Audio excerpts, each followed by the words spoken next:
Alright guys, now let us move on to the next topic, which is price discrimination. Okay, now this is also a very important topic. You are going to see at least one question from here almost every year. We are going to do a previous year question at the end of the topic. Okay, so let us start with this. First of all, this is a feature of the monopoly type of market. Let us look at the definition. It is a selling strategy where a firm charges different prices to different customers for the exact same product or service. The price difference is not based on differences in cost, but rather on what the seller thinks different groups of customers are willing to pay. Okay, so first of all, from the name itself, you can figure out that we are discriminating among different consumers for the same product on the basis of price. Okay, so uh, you have already seen in the basic lectures what the willingness to pay means, right?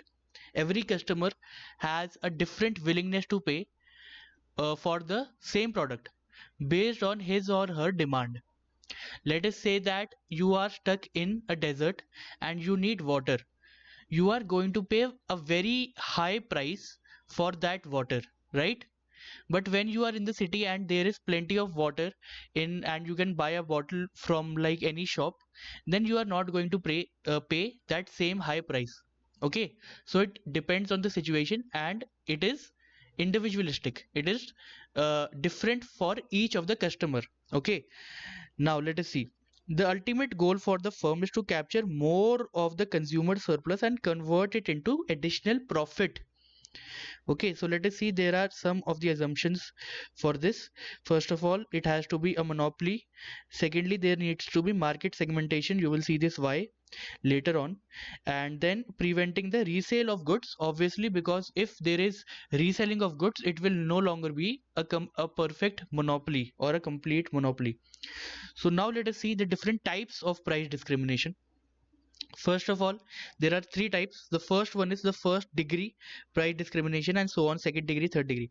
So in the first degree price discrimination, it is also called the perfect price discrimination, which is the most extreme form.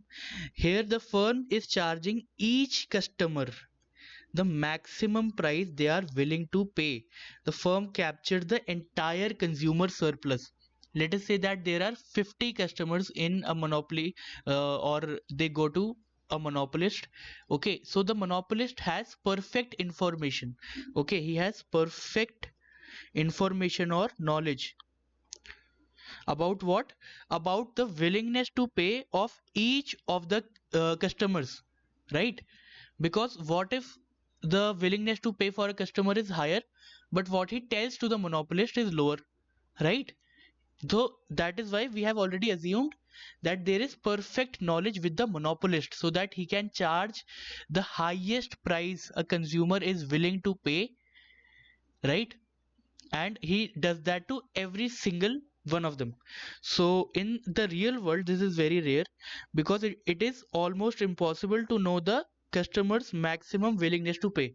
Okay, so I can go to the shop and I can tell him that my maximum willingness is 1000, but in reality I would have even paid 2000, right?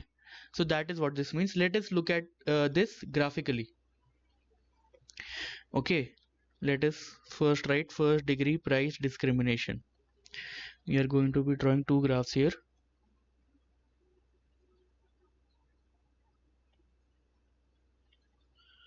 Okay, so first of all, let us just take the normal monopoly case. We know that first we take the AR curve. At the midpoint we take MR curve below the AR somewhere here, and then we draw the MC curve. So let me just draw an horizontal MC. We are assuming that costs are constant. Okay, the costs are constant for each additional output. So that is something that we have assumed. We have only taken this to make the graph simpler. Okay, so that I can explain you in a simpler format. Otherwise, taking a upwards MC curve will also have the same principle that we do here. Okay, so what can you say about this? At what point is going to be the equilibrium? We know that this is a monopoly, so the equilibrium will be at MC is equal to MR, and we go up from here. This is how we get the price. This is going to be the price. Okay, this is going to be the price that the monopolist is going to charge, and that is why this part here, this part here is going to be nothing but the consumer surplus.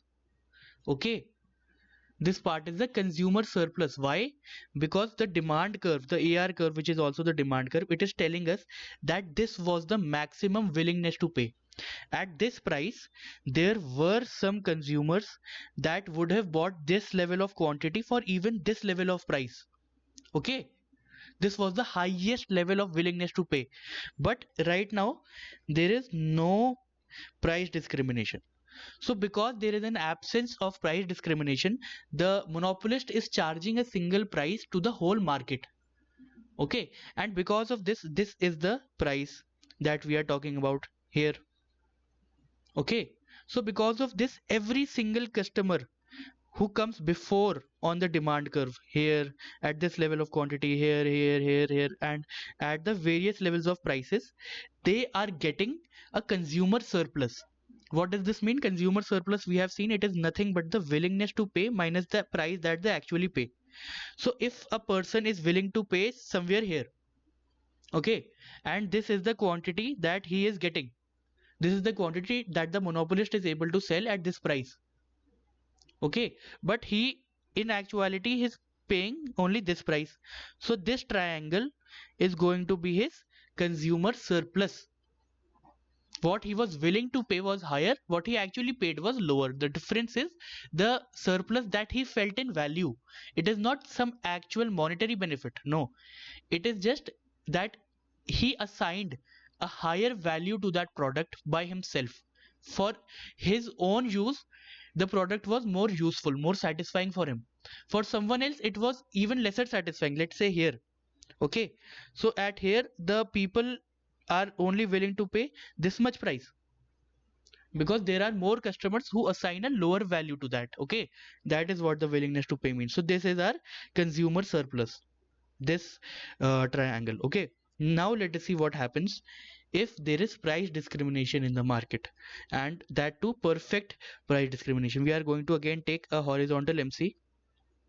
Okay, and now let us take an MR curve.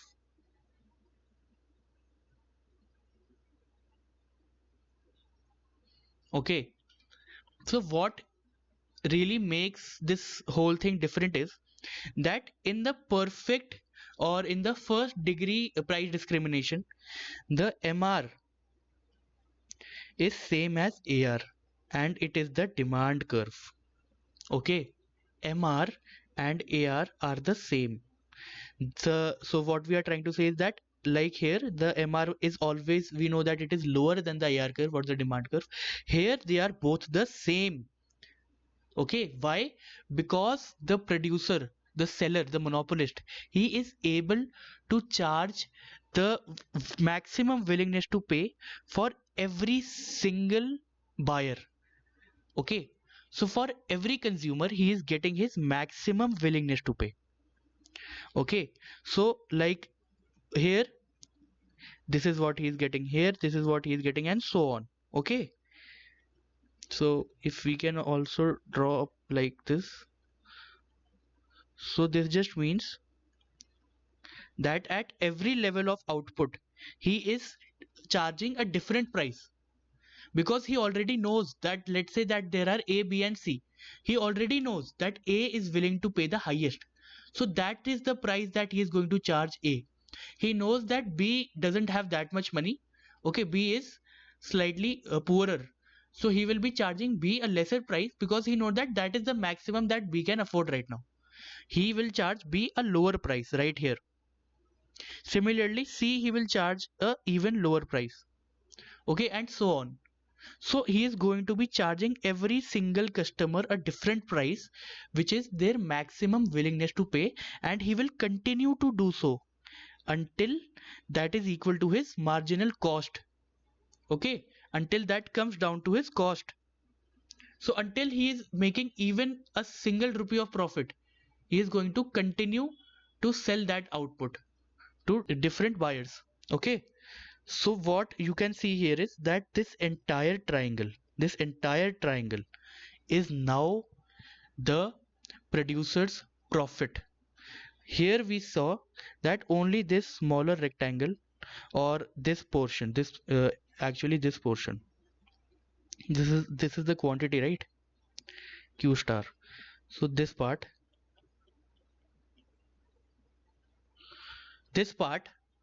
was the profit. Okay. Now what you will see is that this entire triangle, this whole triangle is the profit for the monopolist. He has extracted this triangle, which was the consumer surplus, and now that has become the profit of the monopolist. It is the additional profit. Okay. And that is because he is charging every customer a different price. Right here, the reason why this was going to the consumer surplus was that because there was some consumers who were willing to pay higher, but they were charged an average price. There was an average price that was same for the whole market, but not anymore. Now every single consumer is charged according to their demand curve, and that is the reason that demand curve becomes the MR curve. Here MR and AR are the same because there is no average revenue anymore. Everyone is being charged according to their maximum willingness to pay. Every marginal revenue is the demand curve itself. Okay, there is no average price anymore for the entire market. That is why MR curve, you can okay, so we have already written that MR curve is the AR curve, which is the demand curve. Okay, and this entire triangle becomes the profit. So I guess we can write these points down as well, that first of all MR curve becomes the demand curve because every customer or consumer is being charged at their maximum willingness to pay and not at an average price. Okay, we are not charging an average price anymore. We are charging the highest willingness to pay for every one of the customers. So you can essentially see what is happening is that the entire consumer surplus is being extracted in first degree price discrimination and is being turned into profits for the monopolist. Okay, one more thing, that in monopoly we have seen that this part, there is a part where you can see that let's say if the AC was somewhere here, okay, let's say, or even if it was here, okay, or whatever it was, where is the AC curve? In, let's say, a perfect competition, minimum AC touches MC at where AR is the where price is equal to MC is equal to minimum AC in the perfect competition. So let's say in perfect competition, because we know that there are no profits, we can say this is the MC curve is also the price of the perfect competition. Okay, so let us write down PC there. So here you can see that this touches the AR curve and the minimum ATC here. So this would have been the quantity in the perfect competition.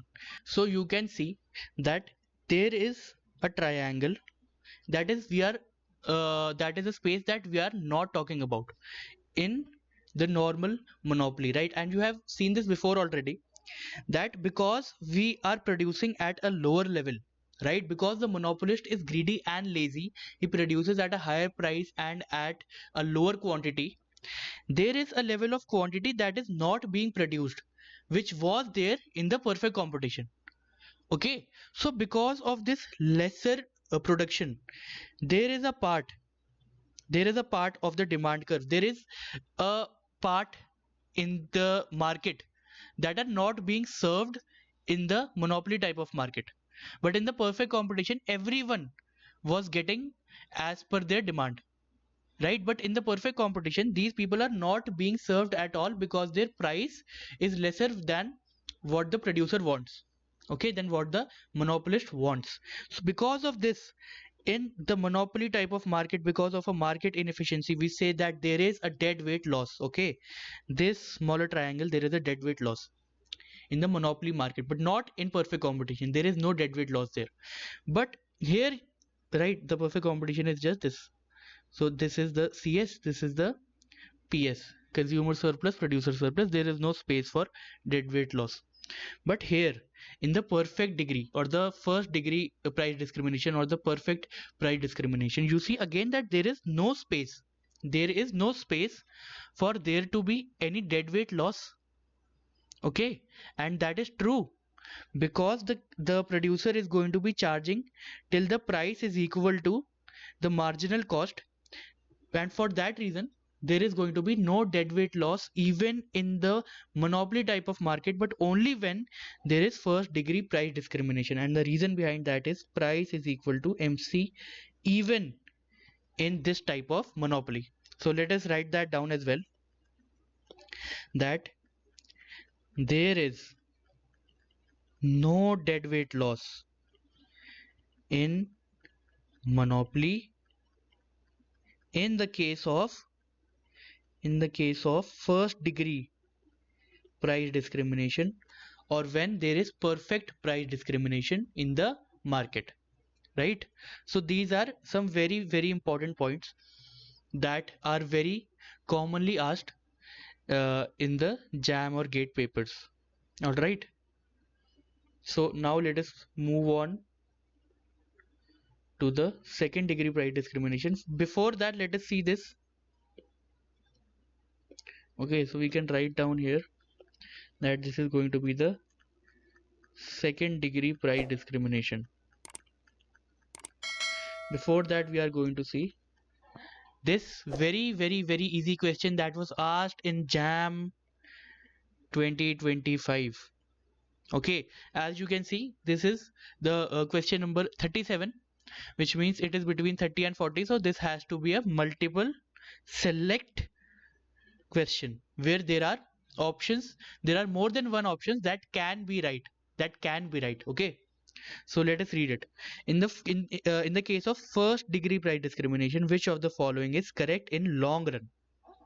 Okay, so we have already seen that in monopoly there is no special case for the long run because the monopolist is going to be earning profit both in short and long run. So let us see what this says and let's try to understand. First one is total surplus is equal to firm's profit. Okay, so the total surplus. In the normal case of monopoly, this would not be true because even if this much is going to the seller, there is still consumer surplus, and total surplus is nothing but consumer surplus plus producer surplus. So if there is consumer surplus, until the point consumer surplus is zero, you cannot say that the total surplus is equal to firm's profit. Okay, but in that case of first degree price discrimination, we have seen that there is no consumer surplus and the entirety of it is being extracted and being turned into profit. So this is absolutely true. Now let us see. Second one is consumer surplus is equal to zero. We have already seen this. This is also true. Then deadweight loss is positive. We have seen that in the case of first degree price discrimination, there is no deadweight loss. We have even written that. Okay, so this is absolutely false. Okay, these are like very common things that you should know. Okay, so this was like a very easy question. Then it says that producer surplus is zero. Can it be possible that a monopolist is going to be producing and he is doing perfect price discrimination? He is charging every consumer at their willingness to pay and he is not gaining any surplus. Does that make any logical sense? So I think that you could have even solved this even if you did not do this like part in so much depth, but you should do it because there can be a question that can be framed on or even around the topics that we have done, right? So you have to understand the concept that is behind it. So producer surplus is 0, absolutely false. The answer is A and B. Okay, very easy. Okay guys, so before we move on to the second degree price discrimination, I want to do a numerical with you. Okay, so just write down the question. We have price is equal to 100 minus Q by 20. This is the relationship between price and quantity. Then we have MC, the marginal cost, is equal to 0.1 Q. You have to find the quantity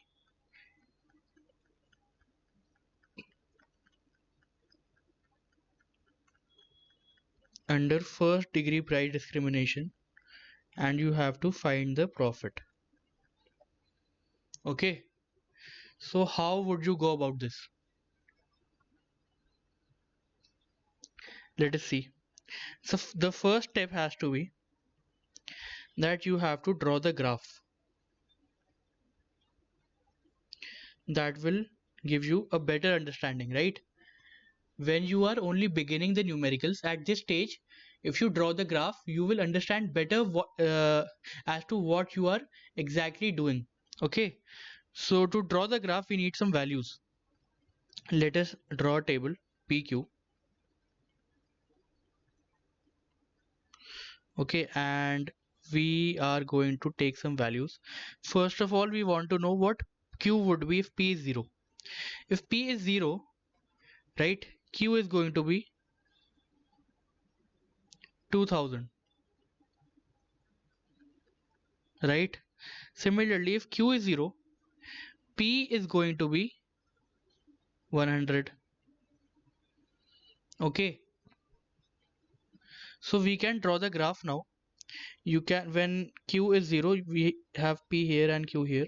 So this is 100, this is 2000. All right, so this is going to be, you just join the two, this is going to be your demand curve, right? And demand curve, AR curve, is also the MR curve. Why?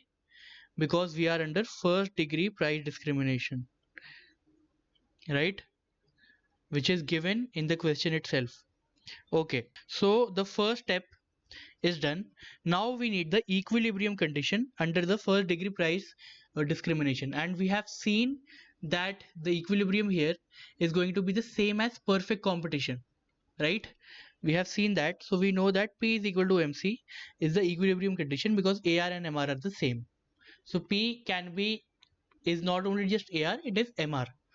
So MR is equal to MC just means P is equal to MC. So this will fetch us that 100 minus Q upon 20 is equal to 0.1 Q or Q by 10.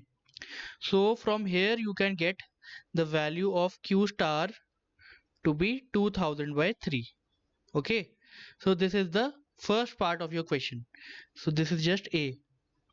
The first part of the question we have found already, that the equilibrium Q, or where MC, whatever MC is, where MC is meeting MR, the quantity is 2000 by 3. Okay, similarly you can also find the price at this point. We have already found it, you can calculate it. You have to just put this into the price equation, and you will see that the price comes out to be 200 upon 3. Okay, now we are going to move on to the second part, where we have to find out profit. What is profit? For a monopolist, what is profit? Profit is just total revenue minus total cost. Okay, and how are you going to find that here? Either you can do price into quantity, and for MC also you can do the same, or one more way that we can solve this here is, because we have all the values, what we can do is that we can take total revenue is equal to just the integration of marginal revenue. We know this, right? And marginal revenue is what? MR is the same as AR here. So we are just going to be integrating AR, which is the equation of AR is this, because price and AR are the same thing. So you can write down 100 minus q upon 20, right? You can write dq. So the integration is going to be nothing but, and we are integrating over what interval?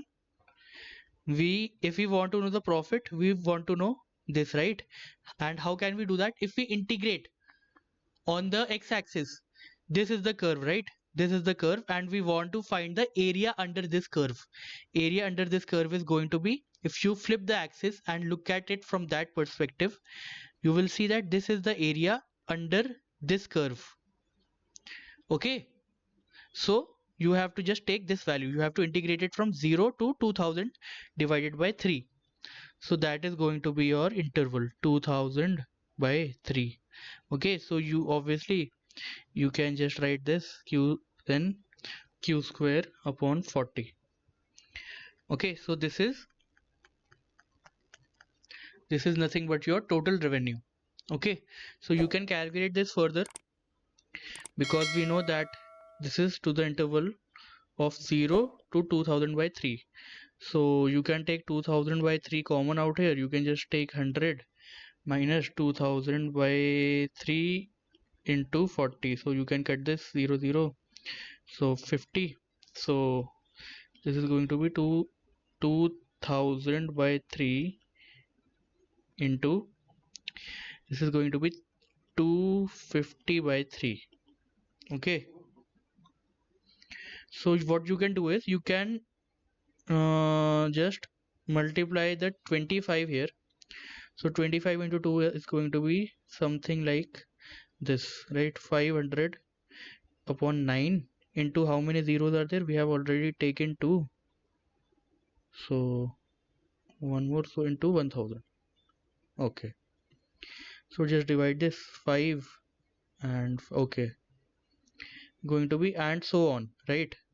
It's going to be a repeating decimal, so the value is going to be 55 and 555. Okay, this is the value that you are going to be getting. This is our total revenue. Now let us find the total cost. We know that the marginal cost is 0.1 q. So if we integrate that, you will get total cost. You know this. So it is the integration of 0.1 q, and because we are integrating in terms of q, again you are going to be taking the same interval, 2000 by 3. So you will just get, this is q by 10, so q square by 20 over this, right? So let us take a new page.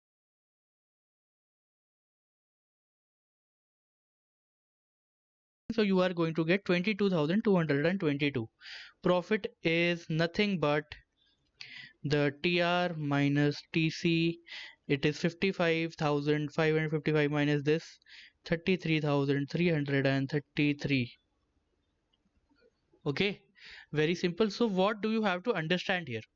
First of all, the first step we did was just draw the graph, right? So we do that because we can see very clearly that what values we can take and over what interval are we going to be integrating our function, right?